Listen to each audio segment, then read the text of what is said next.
बिस्मिल्लाहिर्रहमानिर्रहीम। स्टूडेंट्स, आज हमने अपना जो सेकंड पोर्शन है सिस्टमेटिक्स का वो स्टार्ट करना है। हमने एवोल्यूशन एंड सिस्टमेटिक्स का जो सेकंड पोर्शन था सिस्टमेटिक्स वो स्टार्ट किया। तो लास्ट लेक्चर में हमने सिस्टमेटिक्स का जो पहला पोर्शन था टेक्सानोमी, उसके बारे में हमने डिस्कस किया। तो जब हमने टेक्सानोमी के बारे में डिस्कस किया तो हमने देखा how organisms are classified according to their names. हमने जो एक हमारे पास नया ऑर्गेनिज्म डिस्कवर हुआ है उसको किस तरह से फैमिलीज़ में, ऑर्डर्स में, क्लासेस में, उसकी जीनस और स्पीशी और उसको बाइनोमियल नॉमेनक्लेचर के तहत हमने किस तरह कौन सा रूल्स फॉलो किए और हमने उसको क्लासीफाई कर दिया। तो टेक्सानोमी में हमने देखा कि उनको नाम किस तरह से दिया जाता है। ऑर्गेनिजम्स हमारे पास जितनी भी लाइफ है, इस लाइफ को कैसे ऑर्गेनाइज किया गया है कि हम किसी भी ऑर्गेनिजम्स को कोई एक नाम दे दें बायोलॉजी में और उसको आइडेंटिफाई किया जाए पूरी वर्ल्ड में।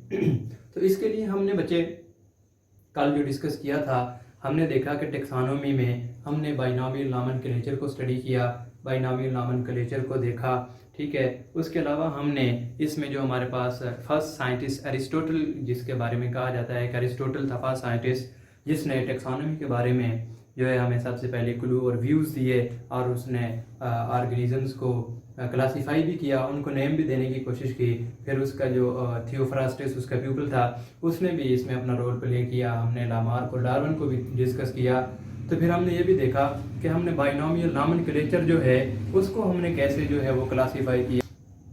नॉमेनक्लेचर के बारे में हमने स्टडी किया। तो फिर हमने ये देखा कि देखें टेक्सानोमी में जब हमने देखा था सबसे पहले हमारे पास जो ग्रीक्स थे, जो यूनानी थे, वो नियर टू क्लोज, वो ज़्यादा क्लोज थे नेचर के बहुत करीब तरीन थे। वो फॉरेस्ट वगैरह से उनका रिलेशन था, उनका जो है लेक्स से, रिवर से, वाटर से उनका बड़ा रिलेशन था। वो फिशरीज वगैरह में इनमें बड़ा उनका जो है वो रिलेशन था। और जिस तरह हम कहते हैं यूनानी जो थे, ग्रीक्स जो हमारे पास हमारी जो बायो है या बायोलॉजी है, जो तिब्बे यूनानी जिसे कहा जाता है, वो सारा असल में ग्रीक्स इससे वेल नोन थे ज़्यादा। तो उनको भी फिर जो हमारा एरिस्टोटल था उसने जाके उन ग्रीक्स को भी स्टडी किया, उनको ऑब्जर्व किया। तो उसके बाद जो है कुछ रूल्स उसने बताए, कुछ रूल्स फॉलो किए जिसको 19th सेंचुरी में जिसको फॉलो किया गया और हमने नॉमेनक्लेचर का जो सिलसिला है वो आगे बढ़ाया। तो आज हम उसका जो सेकंड पोर्शन है सिस्टमेटिक्स, उस सिस्टमेटिक्स के बारे में डिस्कस करेंगे। What is systematics? तो हम देखते हैं कि सिस्टमेटिक्स को जब हम बात करते हैं सिस्टमेटिक्स की, तो हम कहते हैं कि systematic is the area of biology. ये बायोलॉजी का वो एरिया है जहाँ पे हम क्या करते हैं, डाइवर्सिटी स्टडी करते हैं, डाइवर्सिटी ऑफ ऑर्गेनिज्म की, क्लासीफाइंग ऑफ ऑर्गेनिज्म। हमने सिमिलर कैरेक्टर्स को देखना है, क्लासिफिकेशन देखनी है और हमने उनकी डाइवर्सिटी वगैरह के बारे में देखते हैं। तो हम कहते हैं systematics is the area of biology, the area of biology. ये हमारे पास बायोलॉजी का वो एरिया है। Systematic is the area of biology in which we study, हम क्या स्टडी करते हैं, इन विच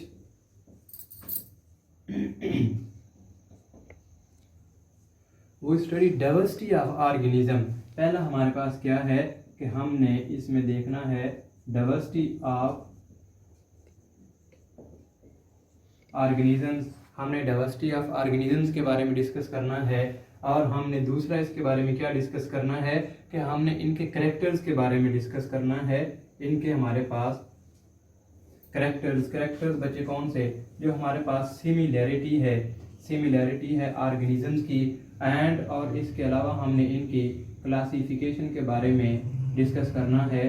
तो ये कुछ हमारे पास पॉइंट्स हैं, ये कुछ बातें हैं जिनको मद्देनजर रखते हुए हम अपनी सिस्टमेटिक्स को डिफाइन करते हैं। हम कहते हैं systematic is the area of biology in which we study, systematic is the area of biology in which we study with the living organism. Diversity है जो लिविंग ऑर्गेनिज्म की और इनका जो रिलेशनशिप है, हम कहते हैं कि डाइवर्सिटी है ऑर्गेनिज्म की। उसके अलावा जो कैरेक्टरिस्टिक्स है, इसमें हम उनके रिलेशनशिप की बात करते हैं कि ऑर्गेनिजम्स का आपस में रिलेशनशिप क्या है, उस रिलेशनशिप के बारे में। और तीसरा हमने जो इसमें डिस्कस करना है वो हमारे पास क्या है, क्लासिफिकेशन। हमारे पास डाइवर्सिटी हमारा जो मेन पॉइंट है, डाइवर्सिटी की बात करते हैं। तो जब हम डाइवर्सिटी की बात करते हैं तो हम ये कहते हैं, देखें there is lot of organism present in the world. दुनिया में बहुत सारे ऑर्गेनिजम्स हैं, डाइवर्सिटी बहुत ज़्यादा है। अब इतनी ज़्यादा डाइवर्सिटी है, इस डाइवर्सिटी को क्लासीफाई किया जाए, इस डाइवर्सिटी को करेक्टराइज किया जाए, इनकी प्रॉपर्टीज़ की, इनकी जो सिमिलरिटीज़ हैं उनके बारे में डिस्कस किया जाए, ताकि हम आइडेंटिफाई कर पाएँ ऑर्गेनिजम्स को।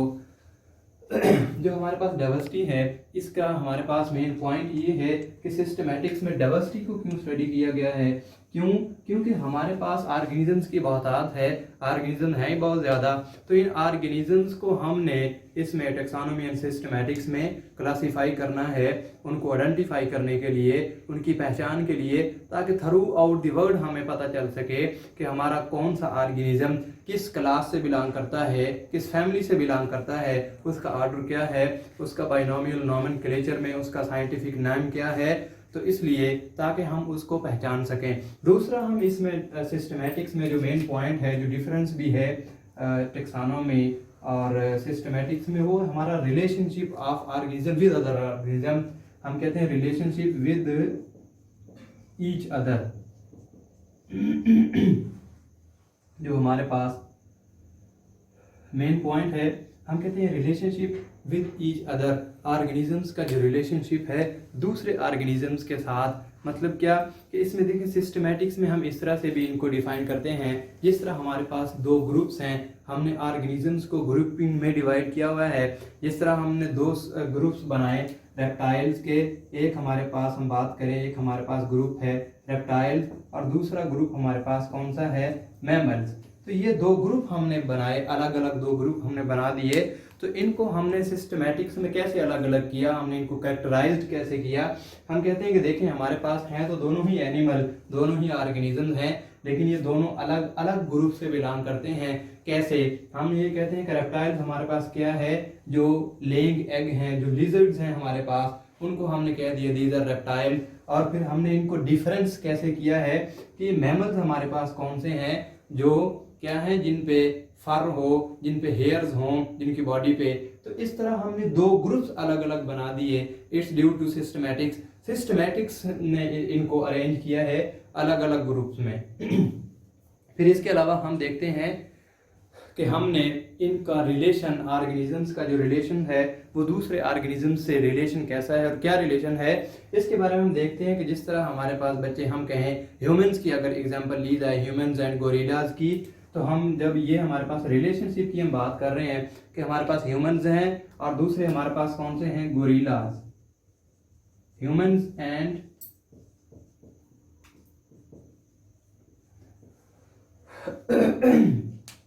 तो बच्चे, जब हम ह्यूमंस एंड गोरिल्लाज की बात करते हैं तो देखिए हम ह्यूमंस के बारे में कहते हैं humans are near to gorillas other than other classes और अदर फाइलम्स। हम ये बात करते हैं कि देखिए हमारे पास अदर क्लासेस और जो दूसरे हमारे पास ग्रुप्स हैं उनके बारे में अगर डिस्कस किया जाए तो ह्यूमंस को हम कहते हैं ये ज़्यादा क्लोज हैं। किसके ज़्यादा क्लोज हैं?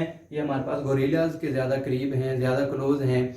देखें ये भी हमारे पास एसोसिएशन है, एक रिलेशन है जिसको हम सिस्टमैटिक्स में अरेंज कर रहे हैं। सिस्टमैटिक्स में हम पढ़ रहे हैं कि हमारा जो रिलेशन है वो गोरिल्लाज से ज़्यादा है, बजाय हमारे पास एक और स्पीशी हो। हम कहें कि हमारा रिलेशन फिशेस के साथ भी है with the help of evolution. हम कहते हैं we are derived from a common ancestor. ये हम कहते हैं कि एवोल्यूशन में कि हम सारे के सारे किसी एक कॉमन एंसेस्टर से निकले हैं। तो मतलब ये कि हम इसी सीक्वेंस से जो डेवलप हो के हमारे पास ह्यूमन है। लेकिन अगर सिस्टमैटिक्स में देखा जाए तो हमने इनका रिलेशनशिप देखना है। तो रिलेशनशिप हमारे पास किन में ज़्यादा सिमिलैरिटी है? हम कहते हैं कि हमारे पास ज़्यादा सिमिलैरिटी जो है वो ह्यूमंस एंड गोरिल्लाज में है। Humans and gorillas are near to each other, एक दूसरे के ज़्यादा करीब है अदर देन फिश। फिश की बजाय हमारे पास जो क्या है, ह्यूमंस एंड गोरिल्लाज ये ज़्यादा करीब हैं। इस तरह हम इनको सिस्टमैटिक्स में अरेंज करते हैं कि हमने ऑर्गेनिजम्स की सिमिलैरिटी भी देखनी है कि कौन से ऑर्गेनिज्म ज़्यादा सिमिलर हैं। जिस तरह ह्यूमंस और मंकीज़ का एक ही ऑर्डर है जिसका प्राइमेट्स में हमने इनको रखा हुआ है। मतलब क्या कि हमारे पास इनमें सिमिलैरिटीज़ हैं। देखें हमारे पास और भी वर्टिब्रेट्स हैं, वो भी हैं, लेकिन हमारी जो इसमें जो देखने का हमारा जो मेयार है वो ये क्या है कि ज़्यादा करीब, ज़्यादा सिमिलरिटी किन ऑर्गेनिजम्स में है, ताकि उनको एक अलग ग्रुप में रख दिया जाए, उनको एक अलग सेपरेट जो है वो एक क्लास बना के, ऑर्डर बना के रख दिया जाए, ताकि उनके कैरेक्टर्स को आइडेंटिफाई करना ज़्यादा आसान हो। और तीसरी इसमें जो थी हमारे पास वो है क्लासिफिकेशन। क्लासिफिकेशन में सिंपल हमने ऑर्गेनिजम्स को कैटेगराइज करना है on the basis of their characters, their similarities, their ancestors. हमने इनमें with the help of evolution classify करना है ऑर्गेनिजम्स को। ऑर्गेनिजम्स को क्लासिफाई करने के लिए हमने उनके एंसेस्टर्स को स्टडी करना है, हमने उनके रिलेशनशिप अदर ऑर्गेनिजम्स के साथ स्टडी करने हैं। तो इस क्लासिफाइंग करने के लिए हम उनको क्या करते हैं कि सिस्टमैटिक के तहत उनको अरेंज कर देते हैं, उनको ग्रुप्स में डिवाइड कर देते हैं। जिस तरह के हमारे पास phylum, kingdom, class, order, family, genus, species वगैरह है, तो इस तरह हम उनको एक स्टेप बाय स्टेप जो है किसी भी ऑर्गेनिज्म को अरेंज कर देते हैं। तो ये हमारे पास क्या है, सिस्टमैटिक्स है।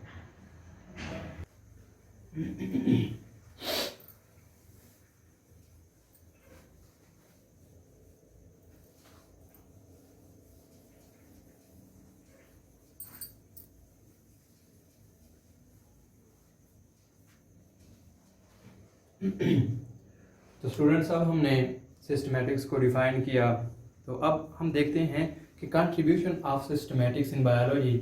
हमारे पास जो सिस्टमैटिक्स है, कंट्रीब्यूशन क्या है इसका। हम बात करें कंट्रीब्यूशन ऑफ सिस्टमैटिक्स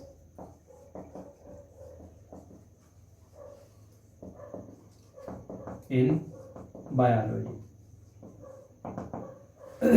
अब हमने कंट्रीब्यूशन की बात करनी है। एक सिस्टमैटिक्स को हमने देखा, पढ़ा, लेकिन अब हम इस सिस्टमैटिक्स की कंट्रीब्यूशन के बारे में देखना चाहते हैं कि बायोलॉजी में इसने क्या कुछ दिया है।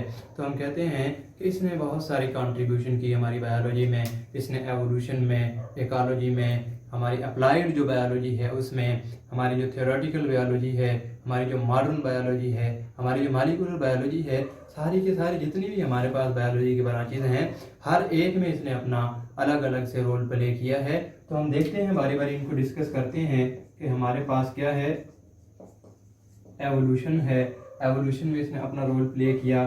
फिर हमारे पास क्या है, इकोलॉजी है, और इसके अलावा हमारे पास क्या है, हम कहते हैं कि हमारे पास जो अप्लाइड बायोलॉजी है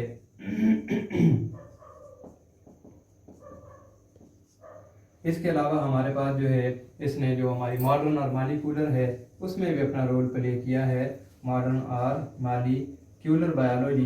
तो हम इसको अब देखते हैं बारी बारी कि इसने इन फील्ड में अपना कैसे अलग अलग से रोल प्ले किया है। तो हम बात करते हैं सिस्टमैटिक्स की एवोल्यूशन में। तो एवोल्यूशन के बारे में हम जब बात करते हैं तो हमें बच्चे बात करते हैं कि एवोल्यूशन चूँकि बहुत पुराना, ये भी हमारे पास बहुत पुराना सब्जेक्ट है, लेकिन एवोल्यूशन के बारे में जब हम बात करते हैं तो देखें, evolution before the invention of genetics, हमारे पास जब तक जेनेटिक्स नहीं थी, हम कहते हैं कि before the rise of genetics, जब हमारे पास जो जेनेटिक्स नहीं थी, the study of evolution was carried out with the help of taxonomy. हम कहते हैं कि हमारे पास एवोल्यूशन तो है, हम एवोल्यूशन के बारे में बात करते हैं with the passage of time, organic change with the passage of time, ये तो हमारे पास एवोल्यूशन हो गई। लेकिन हम कहते हैं बिफोर द जेनेटिक्स, हमारे पास जब तक जेनेटिक्स का नॉलेज नहीं था, बिफोर द जेनेटिक्स, जब हमारे पास जेनेटिक्स के बारे में जो मॉडर्न बायोलॉजी है इसके बारे में हमारे पास कोई नॉलेज नहीं था, तो जितनी भी एवोल्यूशन थी इसको टेक्सोनोमिस्ट क्लासीफाई करते थे, इसको सिस्टमैटिक के तहत क्लासीफाई किया जाता था। पुराने वक्तों में जब हमारे पास कोई नॉलेज नहीं था, जेनेटिक्स के बारे में कोई हमारे पास इल्म नहीं था, तो उस टाइम जो हमारे पास एवोल्यूशन थी, हम उसको कौन करते थे, all problems which occur in evolution sort out with the help of systematics or taxonomy। तो सारे के सारे जो हमारे पास all problems जितने भी थे उनको sort out किया जाता था। all problems were sort out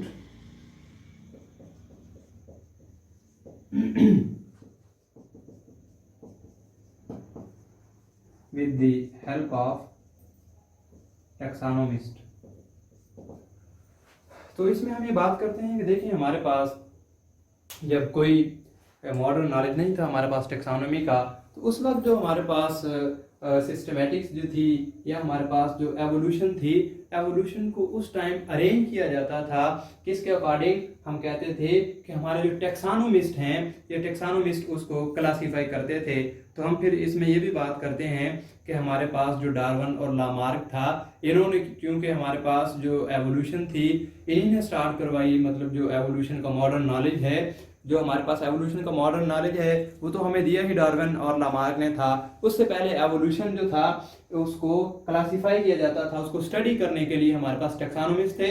टेक्सानोमिस्ट he organisms को जो है वो और फॉसल्स वगैरह को उनको क्लासिफाई करते थे सब ग्रुप्स में या ग्रुप्स के अंदर। उसके बाद हमारे पास जो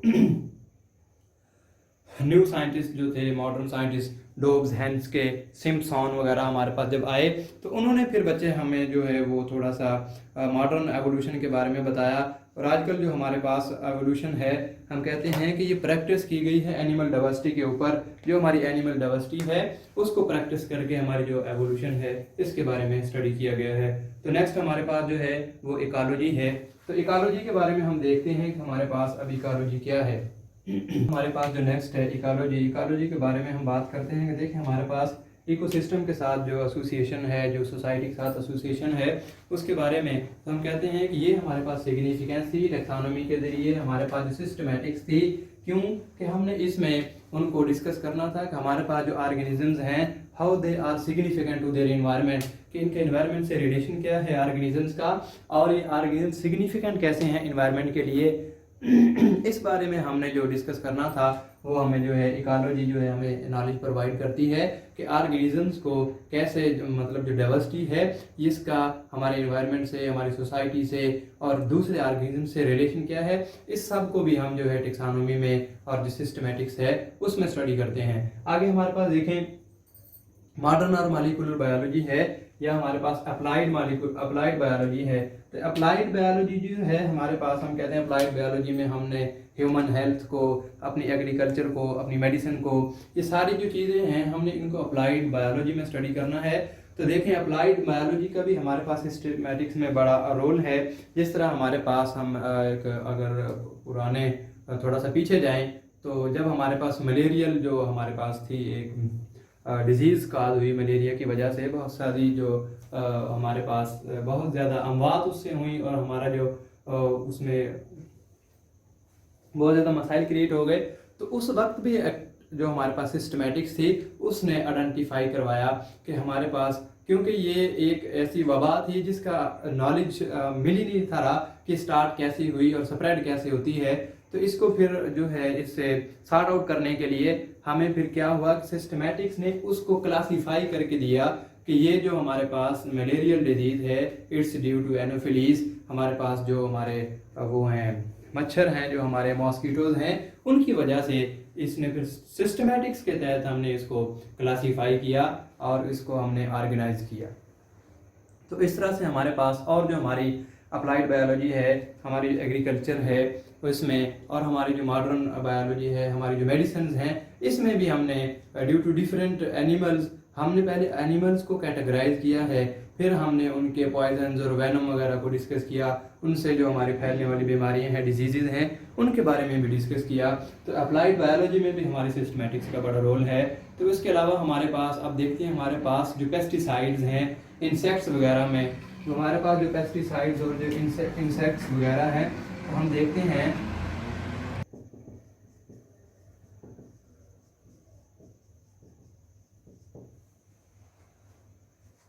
अब हमने मज़ीद देखना है role of systematics in biological control. तो हमने इस बायोलॉजिकल कंट्रोल में देखना है कि हमारे पास जो बायोलॉजिकल कंट्रोल है, हम देखते हैं कि हमारे पास जो पेस्टिसाइड्स हैं, इंसेक्टिसाइड्स हैं, इनके बारे में हमने थोड़ा सा डिस्कस करना है। तो हम कहते हैं हमारे पास अगर इंसेक्ट्स वगैरह हैं तो उनका हमने कैसे, इंसेक्ट्स हैं और ये इंसेक्ट्स हमारी वीट को, हमारी फसलों को, हमारी क्रॉप्स को और बहुत ज़्यादा हमारे फ्रूट्स को डिजीज़ काज कर रही हैं। तो इसके बारे में हमने देखना है कि इनका ओरिजिन क्या है। हमने अगर इंसेक्ट्स के बारे में स्टडी करना है तो सिस्टमैटिक्स हमारी उसमें हेल्प क्या कर रहे। सिस्टमैटिक्स हमें बताती है कि इनका ओरिजिन क्या है इनका डिवीजन क्या है, उनकी ओरिजिन क्या है, कि हमारे पास ये और जो हमारे पास ये जितने भी इंसेक्ट्स वगैरह हैं ये हमारे पास आए कहाँ से हैं और इनकी लिमिटेशन क्या है, ओरिजिन को बारे में बताएंगे। और इसके अलावा बच्चे हमारे पास लिमिटेशंस के बारे में बताएंगे और इनकी स्प्रेडिंग के बारे में बताएंगे। और जो है स्प्रेडिंग, इनकी जो स्प्रेडिंग है इंसेक्ट्स की उसके बारे में डिस्कस करेंगे। इनकी जो लिमिटेशंस हैं, इनकी बाउंड्रीज हैं कि कहाँ कहाँ पे ये मतलब इनकी बाउंड्रीज क्या है, फलां कंट्री में है, फलां कंट्री में है। जिस तरह हमारे पास ये जो डेंगी था इसकी लिमिटेशंस थी हमारे पास ओरिजिन्स में कि इनका ओरिजिन क्या है और ये किस जो हमारे पास मॉस्किटो की फैमिली है वो किस फैमिली से बिलोंग करते हैं। तो ये सारे का सारा जो हमारे पास नॉलेज है ये हमारे पास किससे मिलता है, हमारे पास जो सिस्टमेटिक्स है जिसने सारे नॉलेज को क्लासीफाई किया है, इन सारे ऑर्गेनिजम्स को क्लासीफाई किया है। तो ये सारी की सारी चीज़ें हमें हमारे कहाँ पे मिल रही हैं, हमारे सिस्टमेटिक्स में मिल रही हैं। तो आज हमने बच्चों देखा कि जो हमारा सेकंड पोर्शन था सिस्टमेटिक इन टेक्सोनॉमी का, तो टेक्सोनॉमी के बारे में हमने पहले पिछले अपने लास्ट लेक्चर में डिस्कस किया था। आज हमने सिस्टमेटिक्स के बारे में डिस्कस किया है, सिस्टमेटिक्स को डिफाइन किया, हमने इसकी बाउंड्रीज देखी और इसका हमने देखा कि सिस्टमेटिक्स है क्या, इसका रोल क्या है। और हमने इसके ये भी बारे में देखा कि इसका जो बायोलॉजी में रोल क्या है, डिफरेंट ब्रांचेज में हमारे पास जो इकोलॉजी है, एवोल्यूशन है, अप्लाइड बायोलॉजी है, मॉडर्न बायोलॉजी है, थ्योरेटिकल बायोलॉजी है, इन सब में हमने इनका रोल भी देखा है सिस्टमेटिक्स का। तो ये आज का हमारा टॉपिक था systematics. Thank you very much.